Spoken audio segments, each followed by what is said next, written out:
Assalamualaikum warahmatullahi wabarakatuh. Baik, kali ini kita akan belajar tentang istilah-istilah yang sering dipakai dalam ilmu nahwu. Ini pengenalan saja. Adapun pembahasan secara lebih mendalam nanti ada babnya tersendiri. Jadi ini perlu dipahami untuk pengetahuan dasar sebelum mempelajari lebih lanjut tentang ilmu nahwu. Istilah-istilah apa yang akan kita pelajari?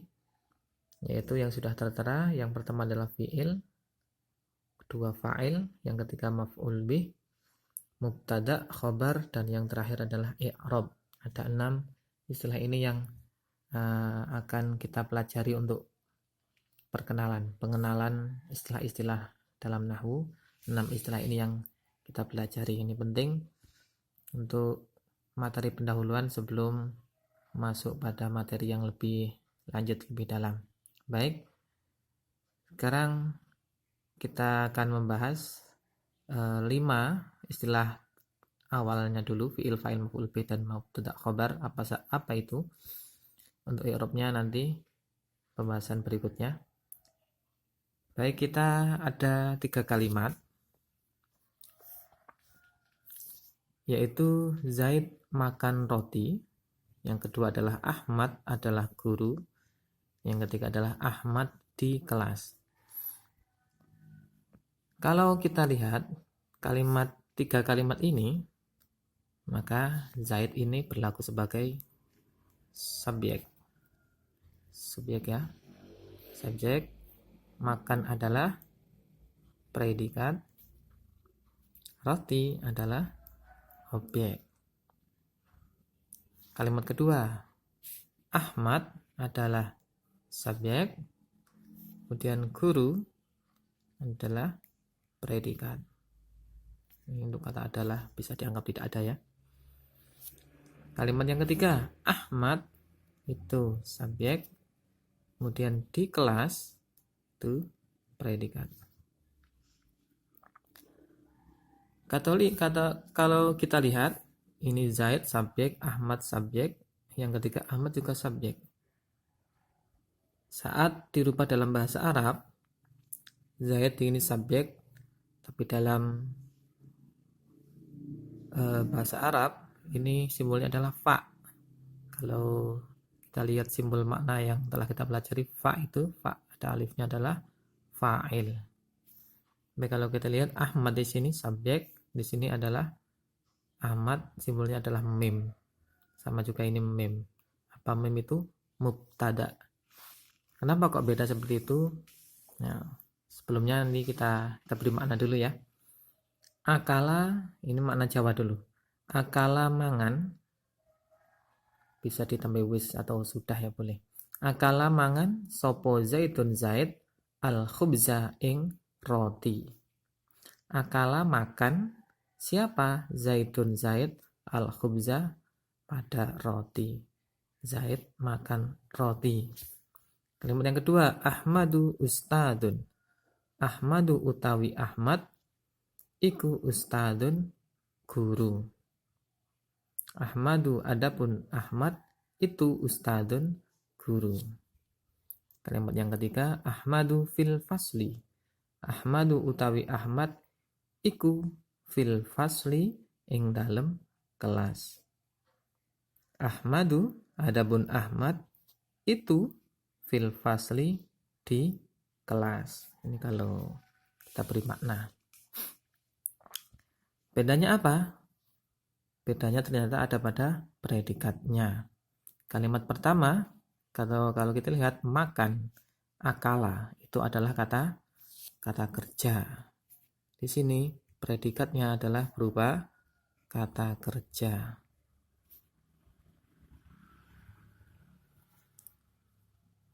Kemudian kalau yang kedua adalah predikatnya ini bukan kata kerja, hanya itu saja bedanya.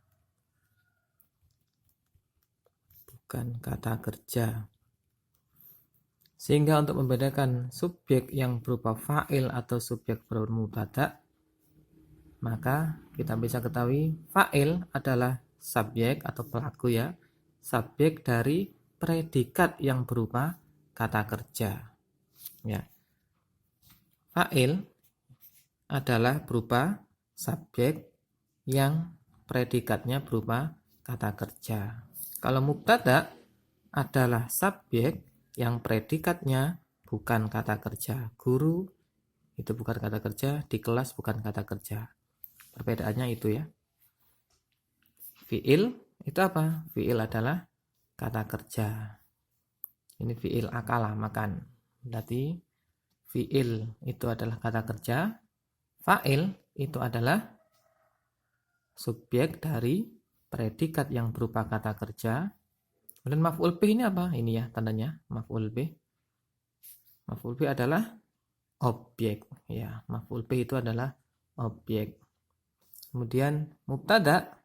Mubtada adalah subjek yang predikatnya bukan kata kerja. Khobar. Nah, ini ya, khobar. Khobar adalah predikat. Ini khobar, ini khobar. Predikat yang bukan kata kerja, itu khobar. Baik, kita sudah mengenal ya, sudah cukup paham ya, antara fi'il, fa'il, maf'ul bih, mubtada dan khobar. Saya ulangi lagi, fi'il adalah kata kerja. Nanti kalau dalam kalimat bisa menjadi predikat yang berupa kata kerja. Fa'il adalah subjek yang predikatnya adalah kata kerja. Kemudian maf'ul bih adalah objek.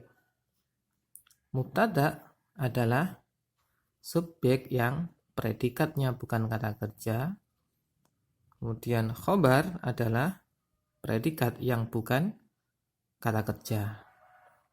Atau dalam bahasa Indonesia atau bahasa Inggris bisa kita lihat atau bisa kita namakan dengan yang atas ini kalimat verbal, yang bawah ini kalimat nominal. Semacam itu. Baik, selanjutnya kita bahas tentang i'rab. Nah, pembahasan ke-6 ini, i'rab, istilah yang ke-6. I'rab itu apa? Kita akan lihat contoh 3 kalimat ini. Ada 3 kalimat lafaz takbir Allahu Akbar, kemudian innallaha ma'as sabirin, dan lafaz basmalah bismillahirrahmanirrahim. Bismillahi. Ini kita lihat lafaz yang sama. Ada kata yang sama yaitu lafaz Allah. 1, 2, 3 ini. Kalau kita lihat yang atas lafaz Allahu ini dibaca pakai dhammah. Allahu. Kemudian yang kedua innallaha. Beda lagi ternyata. Innallaha. Yang ketiga bismillah, bismillahi, di kasroh. Ternyata satu kata itu bisa berubah-ubah, berbeda-beda cara bacanya. Bisa berubah-ubah. Nah, inilah yang disebut dengan i'rab. Inilah yang disebut dengan i'rab. Perubahan akhir kata, i'rab. Kemudian i'rab itu ada berapa macam? Ada 4 macam. Sehingga cara baca suatu kata dalam bahasa Arab itu bukan dhammah fathah kasroh, tapi i'rab apa nanti. Dhammah fathah kasroh itu apanya? Itu adalah tanda dari suatu i'rab. I'rab itu ada 4. Ada 4 ya. Yang pertama adalah rofa. Rofa. Yang kedua adalah nasob. Nasob, maaf, keliru. Nasob. Yang ketiga adalah jar atau khafat gitu nanti. Kemudian yang terakhir adalah jazm. Sehingga nanti suatu lafaz Allahu dibaca apa? Tidak dibaca dhammah, tapi nanti jawabannya adalah dibaca rofa atau dibaca i'rab rofa. Tandanya dhammah begitu. Allah dibaca apa? Nasab. tandanya fathah. Seperti itu ya. Kemudian bagaimana kita tahu itu rofa, nasab, jar atau jazm? Ya, nanti ada pembelajaran lebih lanjutnya. Yang pertama yang perlu kita tahu, tiap-tiap i'rab ini, rofa, nasab, jar, jazm nanti punya tanda-tanda tersendiri. Tiap kata nanti ada tanda-tandanya. Untuk pengenalan dari istilah-istilah tadi yang sudah kita pelajari, ada fa'il, maf'ul bih, mubtada, khabar. Ya. Nah, ini langsung saja kita tulis di sini. Nanti yang dibaca rofa antara lain adalah fa'il. Nanti kalau ketemu fa'il pasti dibaca rofa. Tandanya apa? Nanti di belakang ada pembahasan tersendiri. Tandanya dhammah atau apa? Nanti ada pembahasan sendiri. Kemudian mubtada. Mubtada itu juga dibaca rofa plus khobar. Khobarnya mubtada. Soalnya nanti ada khobarnya bukan mubtada, nanti ada. Kalau khobarnya mubtada itu pasti baca rofa. Kalau ada kata-kata khobar itu berarti khobarnya mubtada, khobar saja. Jadi khobarnya mubtada itu dibaca rofa. Kemudian kalau nasab itu antara lain adalah objek atau maf'ul bih. Nah, setiap objek atau maf'ul bih dibaca nasab. Contohnya ini innallaha, Allah dibaca nasab. Cuma di sini posisinya bukan objek, tapi kalau kita lihat contoh yang tadi al-khubza itu sebagai objek, za dibaca za kan, itu nasab. Baik, yang ketiga jar, dan yang keempat jazm. Ini nanti kita bahas belakangan, jar dan jazm. Untuk awal kita lihat jar itu diawali dengan huruf jar. Jazm juga begitu. Lebih gampangnya untuk pengenalan awal. Misalnya kita punya lafaz al-masjidu, misalnya saya sholat atau saya pergi ke masjid. Al-masjidu, saya pergi ke itu bahasa Arabnya adalah ila. Ila begitu ya. Saat diberi ila, maka al-masjidu berubah menjadi al-masjidi, dibaca jar. Kenapa dibaca jar? Karena didahului oleh ila. Ila ini termasuk huruf jar. Ya. Jadi nanti salah satu lafaz dibaca jar sebabnya adalah didahului huruf jar. Huruf jar apa saja? Salah satunya ila, nanti ada min dari, ada bi dengan, ada fi, di, dan yang lainnya. Sementara 4 ini dulu. Ila ke, min dari, bi dengan, seperti bismi ini, bi-nya ini, fi, di. Itu huruf jar. Kalau jazm, itu sama. Itu untuk jazm ini khusus masuk pada kata kerja. Yadhabu misalnya. Yadhabu artinya pergi. Kalau ada lam, menjadi lam yadhab. Lam yadhab. Seperti di surat Al-Ikhlas, lam yalid. Lam yalid. Yalidu asalnya. Karena didahului oleh lam, maka menjadi lam yalid, sama walam yulad. Yuladu didahului lam menjadi yulad. Ini kata kerja masa sekarang atau akan datang, atau fi'il mudhari' nanti ada pembahasan tersendiri nanti insyaallah belakang. Di jazm dibaca jazm ini khusus untuk kata kerja ya, kata kerja masa sekarang atau akan datang itu didahului ini lam ini namanya amil jazm. Amil itu berarti ya yang menjadikan suatu lafaz dibaca jazm, amil jazm itu. Baik, inilah pembahasan kita kali ini tentang i'rab. Saya ulangi lagi ya. Saya review sedikit. Apa itu i'rab? Lihat contoh Allahu, Allah, Allahi. I'rab adalah perubahan akhir kata. Nanti definisi lebih lengkap ada pembahasan tersendiri. Kemudian pembagiannya i'rab itu ada 4, rafa, nasab, jar, jazm.